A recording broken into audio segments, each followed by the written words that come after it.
David Paul Morris, Bloomberg. Getty Images Robert Kraft, Chairman and Chief Executive Officer of New England Patriots Robert Kraft, the owner of the Super Bowl champion New England Patriots, reportedly will reject a deal that could lead prosecutors to drop criminal charges against him for allegedly soliciting prostitution.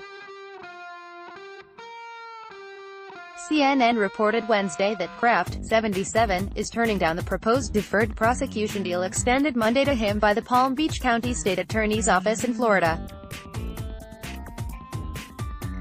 That deal would require Kraft to concede that prosecutors have enough evidence to convict him if the case were to go to trial.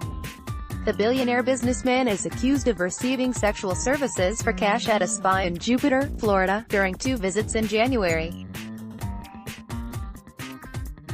Those visits were caught on cameras that police hid inside the Orchids of Asia Day spa, which was being investigated for possible human trafficking of women who worked there. During the first visit, on January 19, Kraft allegedly was serviced by 2 workers at the spa.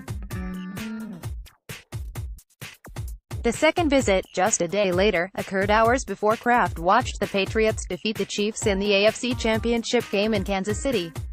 Kraft is not accused of any crime related to human trafficking.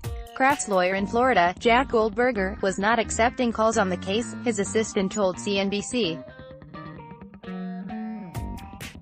CNBC has reached out for comment to Kraft's other attorney, William Burke. Kraft is due to appear in court on March 28. He and 24 other men charged in similar cases have until their court appearances to decide whether to accept the deal from prosecutors. If the defendants accept the deal, they would have to agree to be screened for sexually transmitted diseases, complete an education course about prostitution, and do 100 hours of community service. If they complied with those conditions, the charges would be dismissed. But if they failed to comply with the terms, the case would resume and head toward trial. The deal offered Kraft and the other defendants is standard in Palm Beach County for people accused of misdemeanors who do not have a prior criminal conviction. A spokesman for Kraft had said after his arrest, "We categorically deny that Mr. Kraft engaged in any illegal activity. Because it is a judicial matter, we will not be commenting further." Even if Kraft resolves the case in Florida without pleading guilty or going to trial, he still faces possible discipline from the National Football League. The NFL has said it will handle the allegations against Kraft in the same way we would handle any issue under the league's personal conduct policy.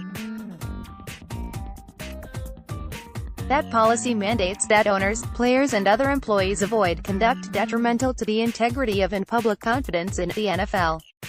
We are seeking a full understanding of the facts, while ensuring that we do not interfere with an ongoing law enforcement investigation. We will take appropriate action as warranted based on the facts, the NFL said last month.